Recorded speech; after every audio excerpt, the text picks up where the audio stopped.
The Hermes scarf display exploded across the polished floor. Adeeze's palm slammed into cold marble, both arms curling instinctively around her 7-month belly as silk scarves drifted down around her like fallen leaves. "Don't get up." Sung Hyun stood over her, the heel of his Italian loafer still raised from the shove. Beside him, his fiancée Choi Yoona looked down with the kind of smile that could cut glass. Adeeze's left wrist throbbed. Her dress had torn at the knee. But only one thing mattered. The baby. "God of Abraham, let my baby be okay." "Whose child is that, Adeeze?" Sung Hyun's voice was poisoned honey. "Because it is certainly not mine. You probably found the nearest Korean man the second I ended things. This could not be happening. Not here. Not after 11 months of grinding her way back to something that resembled a life." "This has nothing to do with you," Adeeze said quietly. "Let me go." Yoona let out a bright, vicious laugh. "She does not even know who the father is. Is this how you African girls operate? Fall pregnant and look for a rich man to settle it?" The words landed like open palms. Adeeze had heard that kind of cruelty before, from Sung Hyun's mother, the night the woman had her thrown off the family property into the rain like a bag of rubbish left at the gate. "You probably let my baby die on purpose," Sung Hyun said, circling her where she knelt. "Then turned around and got pregnant by someone else for his money." Adeeze's face went cold. "Let it die on purpose. You chased me out into a storm. Your mother called me a bush girl and had the security guards drag me through the gate." The memory crashed back like a wave of hot water. 11 months ago. The Sung family estate in Gangnam. His mother's voice sharpened to a blade. "My son has a duty to his family and to our people. You think we would allow him to throw away his future for a black Nigerian and her trap baby? Being pushed out through the iron gate into torrential rain. 10 weeks pregnant. Running blind through the streets of Gangnam, crying so hard her chest hurt. The black SUV. Screeching tires. 2 arms pulling her back from the road with a force that nearly took them both down. The hospital. The cramping. The blood pooling beneath her on a white sheet. "I nearly died that night," Adeeze said, her voice stripped bare. "I lost your baby on that hospital bed. And the man who dragged me out of that road is the father of this child." Sung Hyun's face flooded red. "You are lying." His hand shot out and seized her arm. She pulled back. He shoved harder. Adeeze stumbled backward, her heel catching on one of the scattered scarves. Time stretched thin. Her arms flew forward to protect her belly, to shield her daughter from whatever was coming. She crashed into the display stand. Metal caught her ribs. Glass shattered across the floor. Pain blazed up through her lower back. 2 men in dark suits materialized and locked Sung Hyun's arms behind him before he could move again. "Get off me. Do you know who my family is?" "Your family name means nothing here," one of them said in clipped English. Adeeze's phone had skidded across the floor during the fall. She could see the screen glowing from 2 meters away. The name on it made Yoona's expression shift for the first time. "Bae Joonseo. Another Korean man." Yoona's voice had thinned slightly. "Is that one yours too?" Adeeze's hands trembled as she reached for the phone. Everything hurt.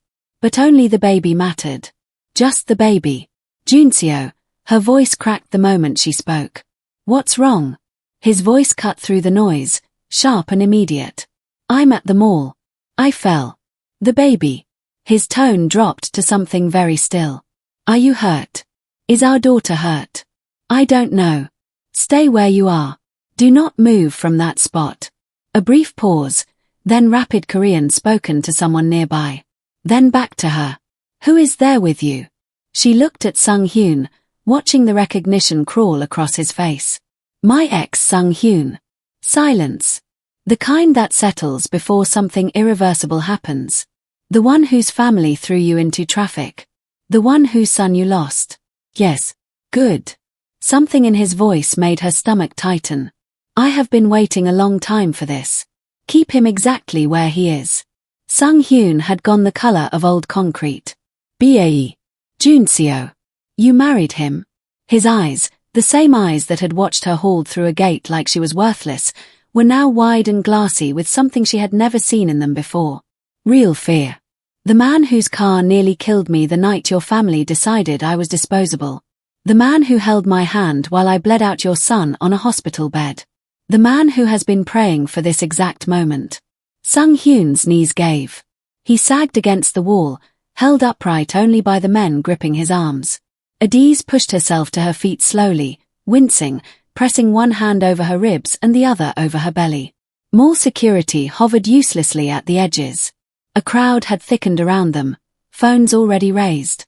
You have maybe 10 minutes before he gets here, Adaeze said quietly. I suggest you use them wisely. Hey, everyone watching. Welcome back to K-Afro Diary.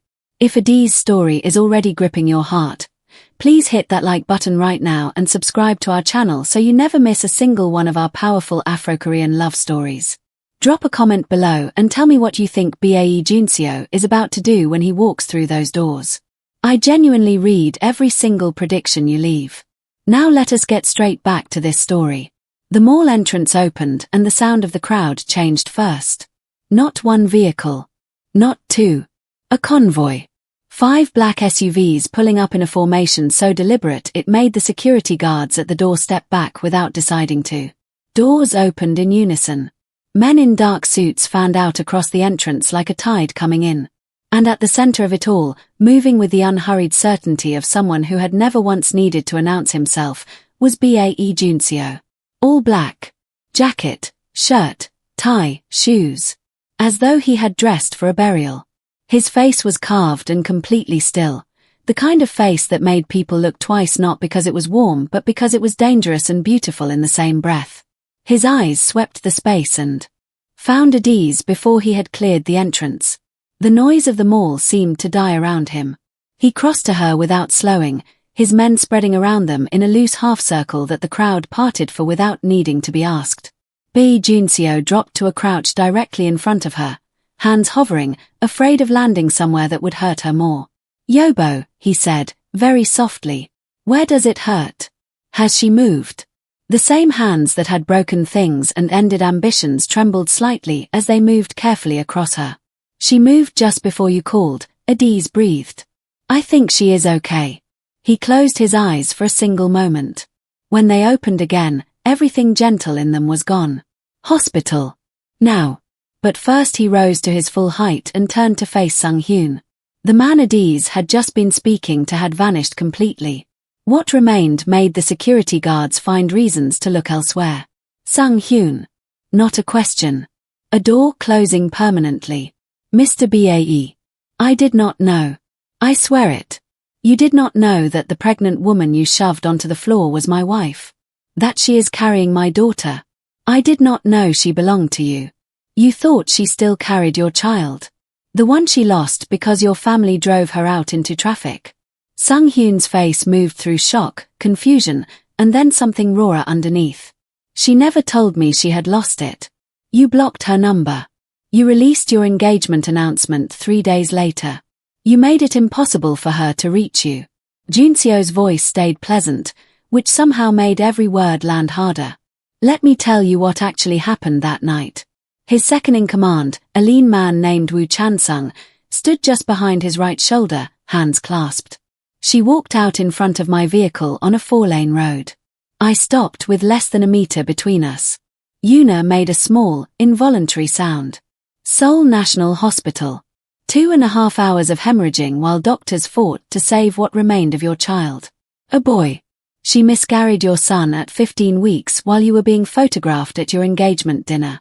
Sung Hyun had gone the color of old paper. I did not know. You did not want to know.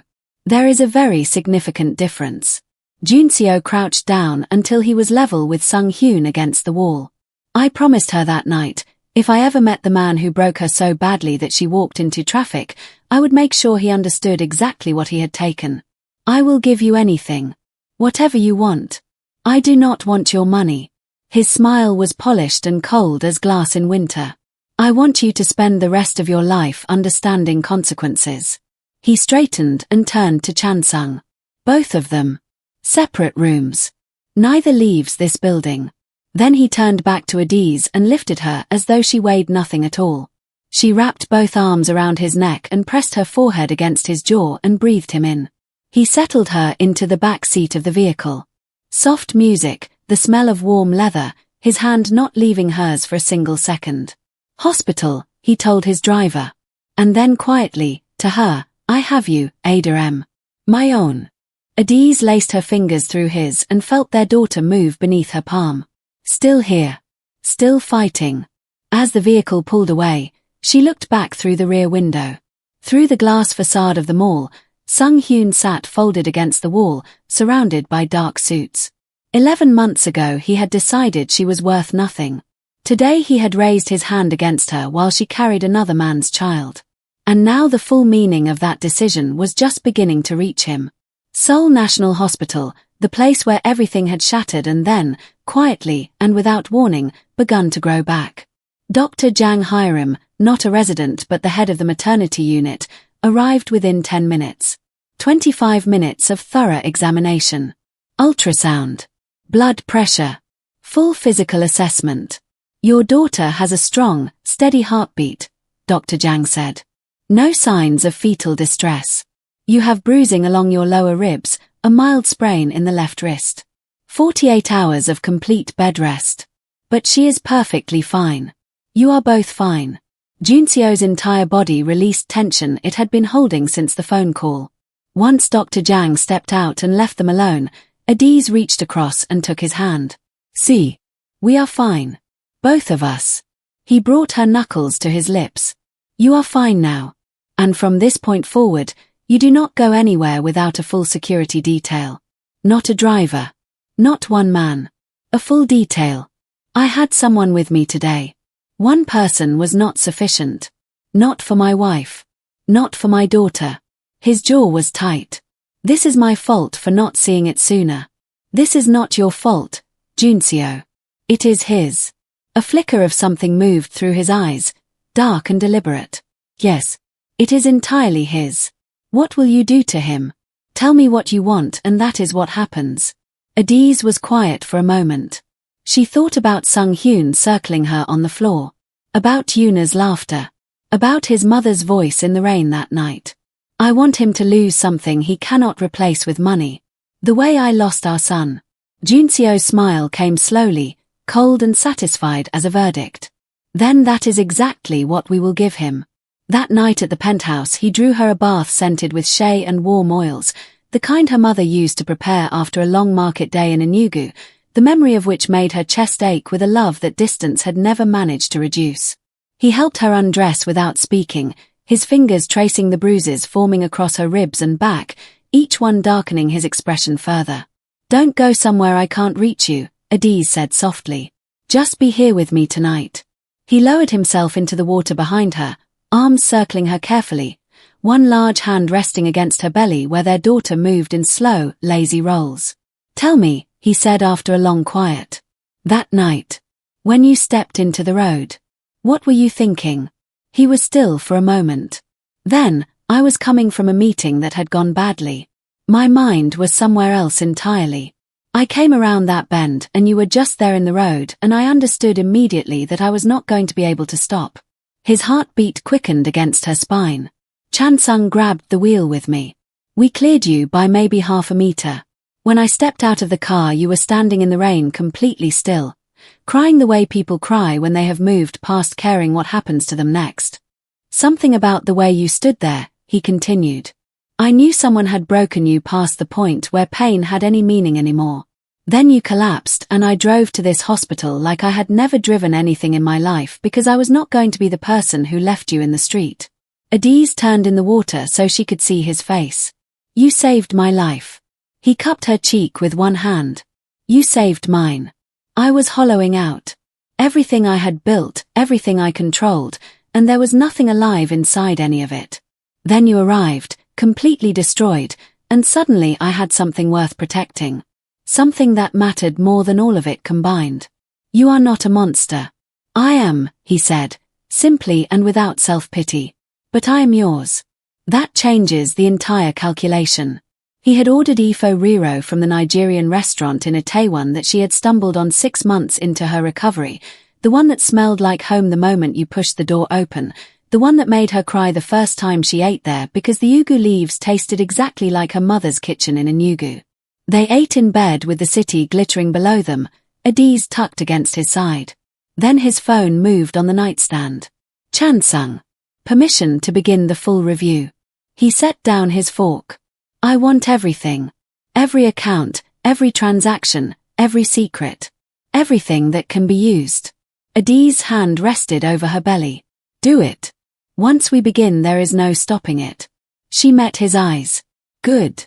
He destroyed things that belonged to me first. My dignity. My safety. My son. So yes. I am certain. He typed the message and sent it and set the phone face down. Chansung had a full report ready by the next morning. Adaeze woke to pale winter light and Joonseo sitting beside her with strong coffee and a tablet already open. It is not just the bribery, Joonseo said. His people were creative.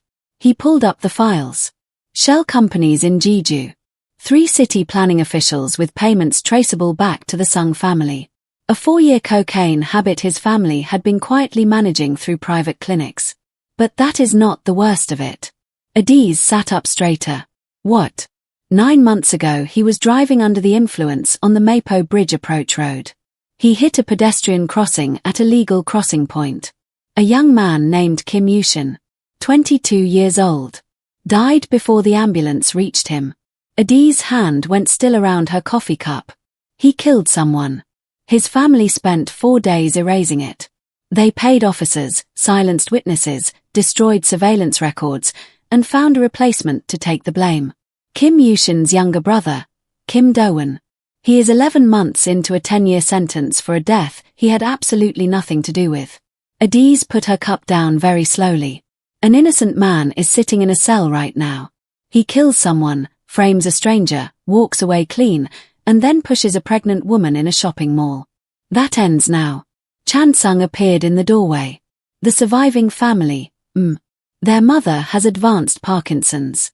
She is in a state facility in Incheon. Do-won sends what he earns from prison labor, which is almost nothing. A younger sister works 2 jobs to bridge the gap. Adaeze's eyes filled.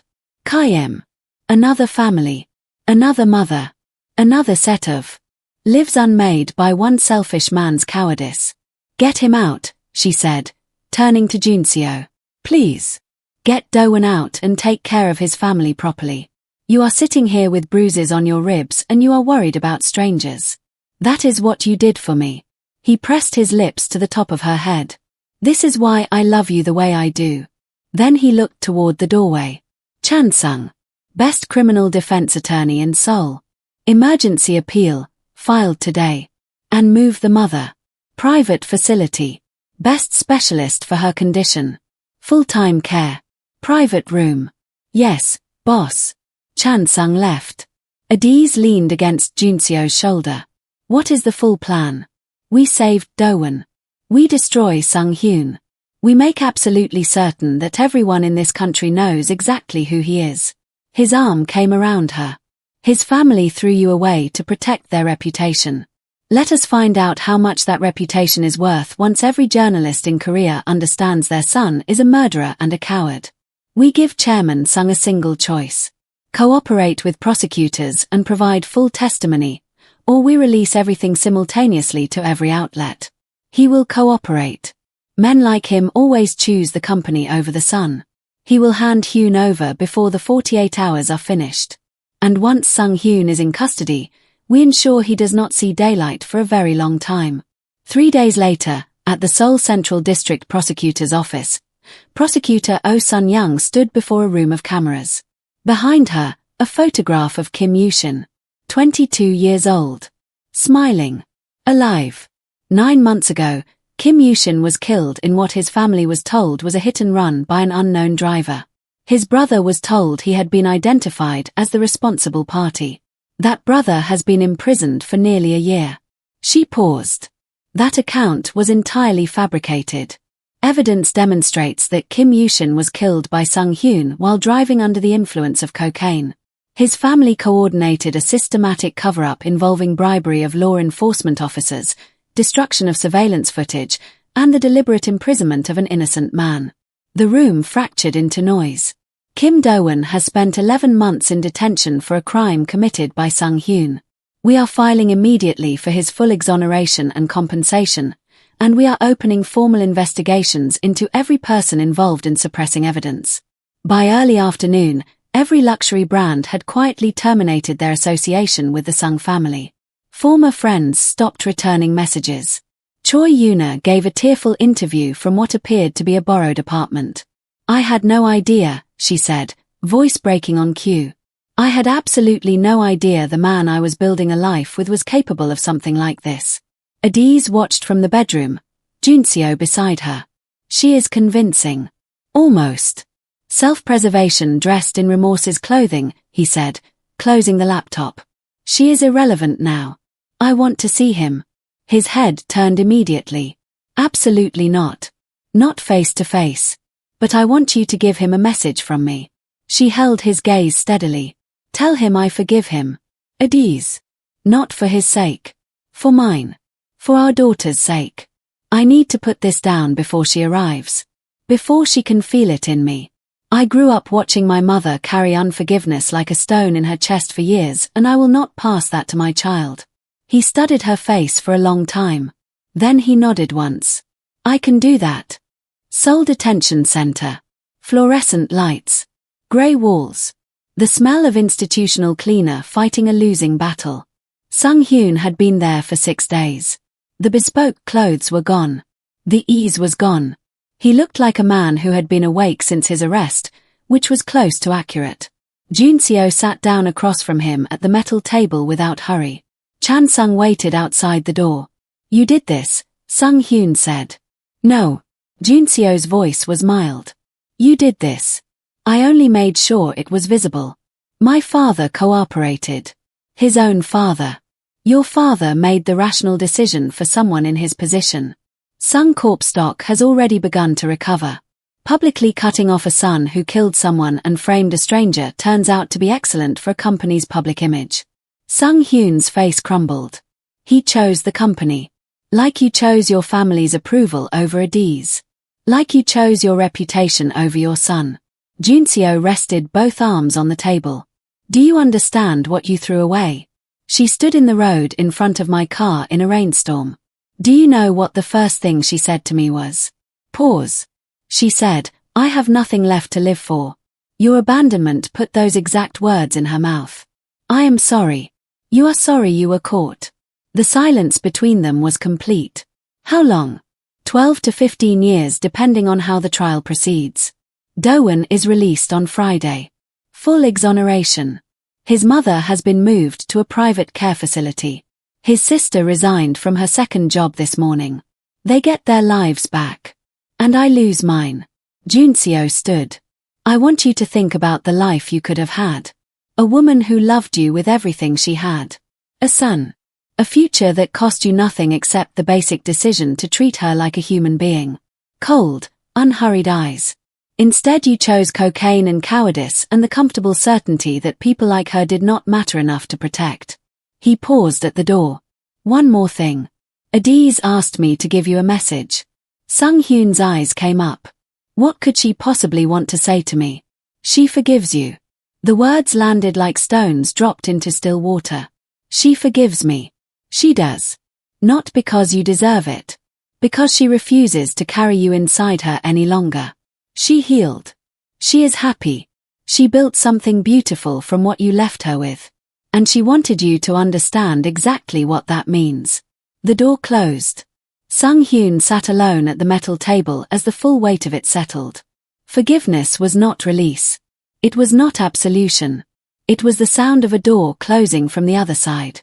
She was free, completely and permanently free, and he was the only one left holding any of it. He put his face in his hands and stayed there a long time. Friday morning. The air outside Seoul Detention Center was sharp and bright, the kind of winter clarity that made everything look newly made. Adaeze stood beside Joonseo, her coat wrapped over the last weeks of her pregnancy. The doors opened and Kim Do-won stepped out and stopped immediately. He looked thinner than his photographs. He blinked in the pale sunlight the way people blink when they are not sure whether to trust what they are seeing. He looked at the small group waiting and his face was carefully blank. Who are you? Adaeze stepped forward. Someone who knows what it means to be abandoned and blamed for things she did not do. Joonseo held out an envelope. Inside is a confirmed job offer at one of my companies. A title and a salary. The deed to an apartment in Yeonam-dong. And the address of your mother's new facility. Private room. Full-time care. Best specialist in Seoul for her condition.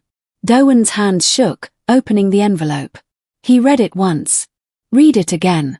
His face moved through disbelief and confusion and something fragile and enormous that looked like hope being rebuilt from nothing.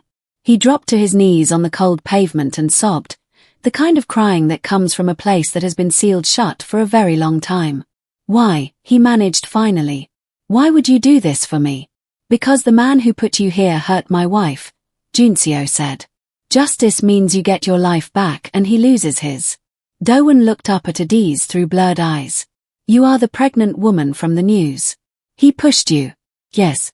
He also took something from me before that, a long time before that. Neen, I heard you lost a baby because of him. Adaeze felt their daughter turn and kick beneath her palm. I did. But I am healing. And you deserve to heal too. You were innocent. That is the whole story. You do not owe anyone anything for being wrongfully imprisoned. Doeon stood slowly. I will spend the rest of my life earning this. Live well, Adaeze said simply. Care for your mother. Be happy. That is payment enough. They drove him to the care facility. His mother's room had a window that opened onto a winter garden, bare but peaceful, with benches along a path that would be beautiful in spring. When she saw her son she reached for him, her hands uncertain at first, then her eyes cleared briefly in the way that sometimes happens. Dong-ah. My boy. I'm here, Amma. He held her and could not speak. Adaeze and Joonseo waited in the hallway and gave them the room entirely to themselves. One chapter closed, Adaeze said softly, watching through the glass. Joonseo drew her against his side. Many more worth writing, he answered. 5 months after Adaeze delivered their daughter, she stood before a converted building in Itaewon. The signboard above the entrance read New Ground Foundation in English, Korean, Yoruba, and Igbo. 22 residential units. A counseling suite. Legal aid offices. A children's room filled with color and noise. Korean language instruction. Job training. Financial literacy courses. Everything she had needed and had no access to when she arrived in Seoul from Enugu with a scholarship, a single suitcase, and the absolute certainty that she was going to build something worth building. Inside, Joonseo stood near the entrance holding their daughter, who was asleep on his chest with the complete confidence of someone who has never once doubted she is loved. Tomorrow the first 3 residents would arrive. Chiamaka from Anambra, 8 months pregnant, abandoned by the man who had promised her a future in Seoul. Blessing from Delta State, recovering from 2 years inside a relationship that had dismantled her piece by piece. Seo Young, a Korean woman in her late 20s, who had finally walked out of a home that had never been safe. Adaeze had met each of them herself. She had recognized something in each of their faces that she had once seen every morning in her bathroom mirror in Gangnam. It is real, she said quietly. Joonseo appeared beside her, their daughter still asleep against his chest. You made it real, he said. Not just a building. Proof that the worst thing that happens to you does not have to be the last thing. The opening was small and warm. Staff, volunteers, the 3 residents, a handful of donors who had heard what this was and wanted to be part of it. Adaeze stood at the front of the room. Their daughter, Bae Adora, meaning daughter of the people, slept in a carrier against her chest. Her Igbo name had been Joonseo's idea. He had spent 3 weeks learning to say it correctly, the tone sitting unfamiliar on his tongue until one morning over breakfast he had said it perfectly and Adaeze had had to set her coffee down before she cried. A year ago, Adaeze began, I was at the lowest point of my life. I had left Nigeria for Korea with a full scholarship and the kind of ambition my mother had prayed over since I was a small girl in Enugu. I had built something here. I had someone I loved. And then in one rainy night it was taken from me. I lost a child. I lost the person I thought was my partner. I lost my apartment, my confidence, and very nearly my life on a road in Gangnam. I had nothing. Chiamaka was nodding. Blessing had her hands clasped in her lap. And then someone believed in me before I had any reason to believe in myself again. And that changed every single thing. She looked at the three women. Each of you is standing at what feels like the end of something. But you asked for help, and that is always the beginning, not the end. You will learn this language. You will find work. You will build something you can stand on. And every single day that you are here, we are standing beside you. Genuine, warm applause filled the room. Afterward she spoke with each resident privately, sharing pieces of her own story without tidying them up. How did you do it? Chiamaka asked her, one hand resting on her belly. Neen, how did you keep going? Adaeze looked at Adora sleeping against her chest, looked at Joonseo across the room making a face at their daughter who had woken and was staring at him with enormous seriousness. I discovered I was stronger than I had been told I was. I learned that asking for help is not weakness, it is wisdom. That is what our mothers never told us. Back home they say manage yourself, don't show your pain. But I came to understand that there is no shame in needing someone to hold the door open while you walk through. I want my baby to have better than what I came from, Chiamaka said. She will, Adaeze told her. That is a promise from someone who made the same one. The night Adora arrived, labor had started just after 3 in the morning. Adaeze woke to a contraction that swept everything else clean and Joonseo was awake before she had finished the first breath of it. What is happening? Baby. She is coming. The man who managed one of Seoul's most feared organizations went visibly, completely pale. He was out of bed before she had finished speaking, and she could hear him moving rapidly through the room. The bag, he said. The hospital. We need the bag. Breathe, she told him through the next wave. You breathe. I am breathing. He reappeared, bag in hand, wearing his shoes on the wrong feet.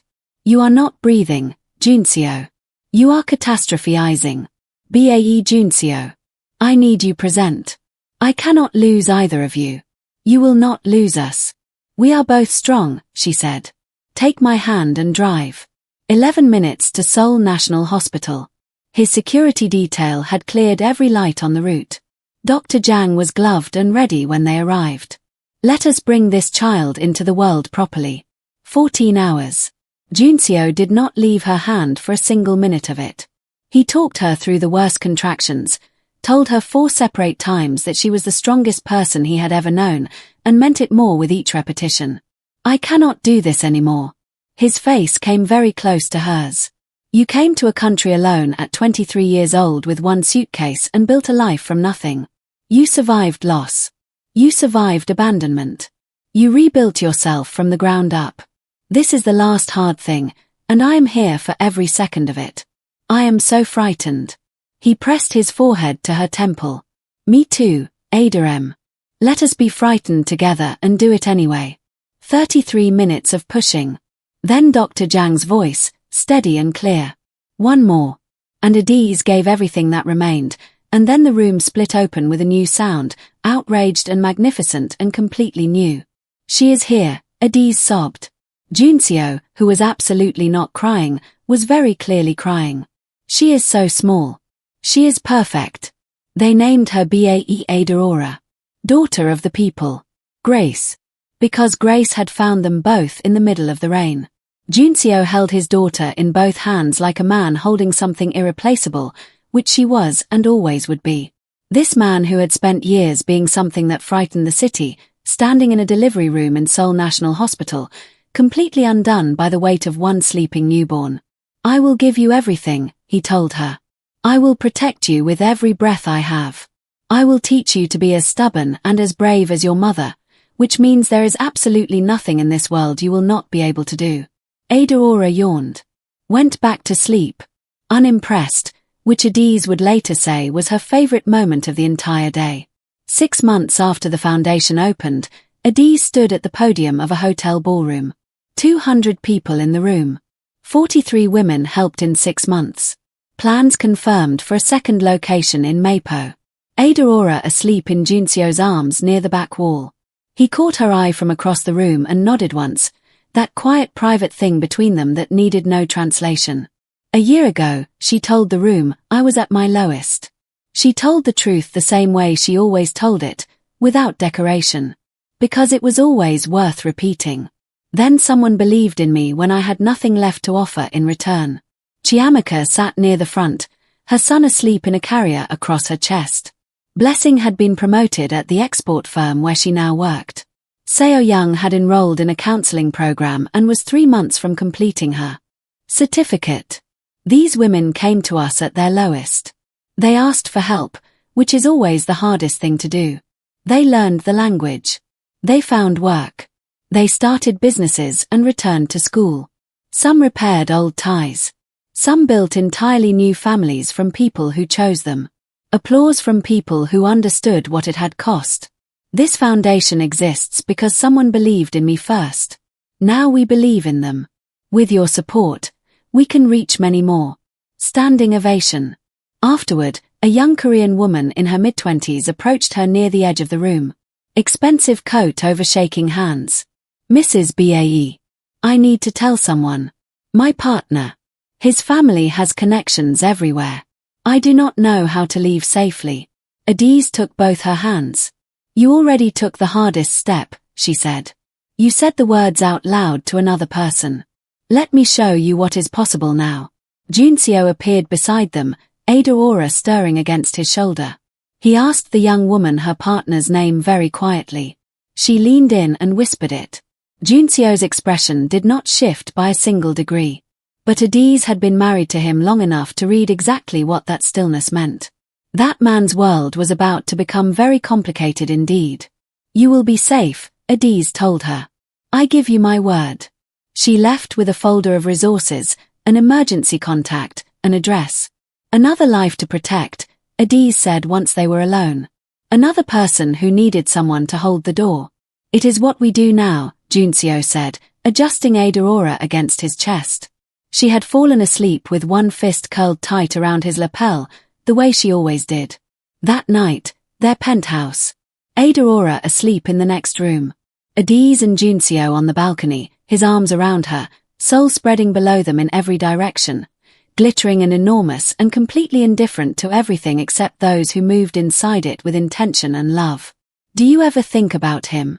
She asked. Sung-hyun. Sometimes, he said. Mostly I think about the fact that I turned down that particular road at that particular moment, and that half a meter more would have meant none of this. Then I stopped thinking about him entirely. She leaned back against his chest. He is my past. You and Adora are my present and my future. He pressed his lips to the top of her head. Good answer. Comfortable silence between two people who had long since stopped needing to fill it. Across the city, in Seoul Detention Center, Sung-hyun lay awake at 2 in the morning, the way he lay awake most nights now. A letter had arrived in Tuesday's mail. Handwritten. No return address. He had recognized the handwriting the moment he saw his name on the envelope and had opened it with hands that were not entirely steady. Hyun, it began. I am not writing this for you.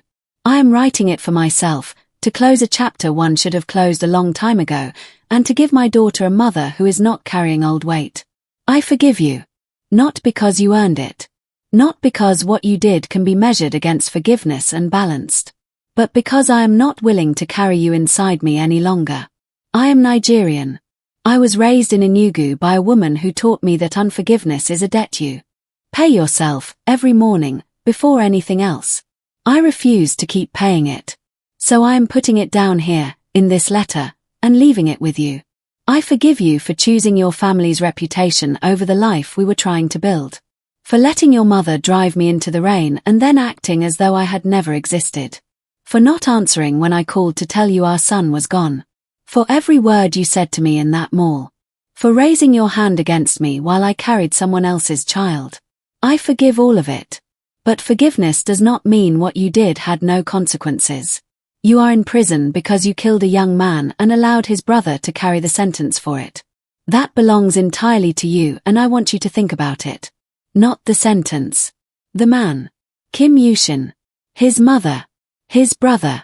The years that were taken from people who never did anything wrong. I hope you use these years to become something more honest than what you were. I hope you find real remorse, The kind that asks what you cost other people rather than what this is costing you. And I hope, eventually, you find peace. Because I have found mine. I found love that sees me completely. I found work worth doing. I found a family built from people who chose me, and a daughter named for the people she belongs to. I found myself, which is the thing I almost lost on a road in Gangnam in the rain. Thank you for leaving me. If you had not, I would never have found him. Be well. Adaeze Bae. Sung Hyun read the letter 3 times, carefully, slowly. Then he folded it along its original creases and placed it beneath his pillow. And for the first time in 6 months, he cried. Not only for himself, though the self-pity was present and he was honest enough to know it. But for the son he had never held. For the woman he had looked at every day and entirely failed to see. For the life he had been given without understanding what it was worth until there was nothing left of it. Outside the cell window, Seoul continued without him. Bright and indifferent and full of people building things from whatever they had been given. Thank you so much for watching Adaeze and Joonseo's story of love, justice, and starting over here on K-Afro Diary. If this one touched your heart, please hit that like button and subscribe to the channel so you never miss our Afro-Korean romance stories. What did you think about Adaeze's decision to forgive Sung Hyun? Was it the right thing to do? Do you think he will ever truly change? Drop everything in the comments below. I read every single one of your thoughts. Until next time, keep believing in second chances, in the resilience of Nigerian women, and in the kind of love that arrives exactly when it should be impossible. I will see you in the next story.